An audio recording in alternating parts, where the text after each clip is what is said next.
So let's turn to receive that very same grace through bread and wine now. Boland called out in the background, "Malcolm says the clump is David East heading down the steps." There it was. Thud, thud, thud. Matt closed his eyes and quickly constructed a virtual interior of St. Bart's in his mind. The high wooden pulpit, the sloping route back to the chancel, the wooden exit door to the right. He squinted, trying to erase the giant glowing cube that was there before. This morning, it would have just been the stone floor, the railing, the altar. Just as he thought that, he heard the squeak of the gate on the tape and what sounded like an echoed laugh. Was that Mika laughing? Matt said, eyes still closed. Just the congregation. Keep listening. Nothing much was happening, so Matt tapped the volume up a little. He jumped when Reverend East started instituting the communion.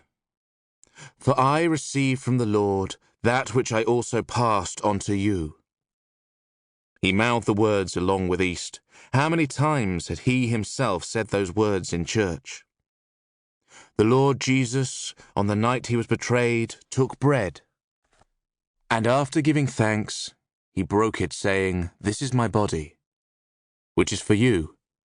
Do this in remembrance of me.'"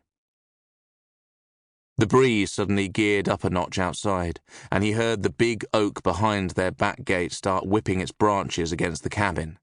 He cranked the volume a little louder. "And in the same way, after supper, he took the cup, saying, 'This is the new covenant in my blood. Do this whenever—'" East trailed off for a moment, as if distracted by something. Matt heard him clear his throat. When the voice came back, it was odd and unsteady. "Do this whenever you drink it in remembrance of me. For whenever you see this bread and drink this cup, you proclaim—" The voice trailed off again. "He's seen something," Matt said. "He sounds the Lord's death, until he comes again. This is it," Boland said, almost in a whisper. "Brace yourself."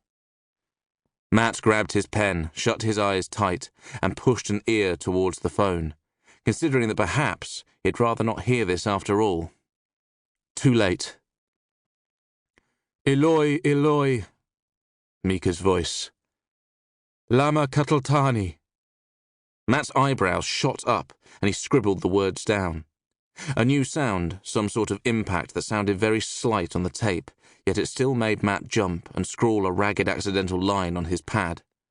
Footsteps staggered on the stone floor. Then it was hard to make anything else out, because the background filled with noise, screams mostly. He could picture it more vividly than he expected, or indeed wanted. The swinging teenage arm, the long wooden handle slicing the air, the block of sharp metal hacking and burying itself into his scalp, then being yanked back out again. The sympathy he'd had for Mika East was, he suddenly noticed, fairly non-existent now. A groan of revulsion flowed out of him. Those screams. It was impossible not to visualize the congregation wailing and tearing their hair out, while Mika slammed the axe. And this was the very worst part. He could hear East pitifully pleading with his own child for mercy. "Son," he kept saying, "Son, no." Mika's response was suddenly in English. He said, "Please, Dad, don't look in my eyes." Matt scrawled that down. Then, soon after, that odd phrase came again. Only it was shuddering and desperate now, and slightly different this time. "Avi, Lama Kataltani." He scraped his pencil on the paper again in sharp capital lines. Avi. There were new sounds in the chaos now. Feet were running, and a door was flung open, followed by a roar of wind and horrified shouts. The voice of a woman came. It was more clear and crisp than before, because she must have been close to East now, and to the little mic, clipped to his robes. This must have been when she held him. "Jesus, please," it was Miriam's voice.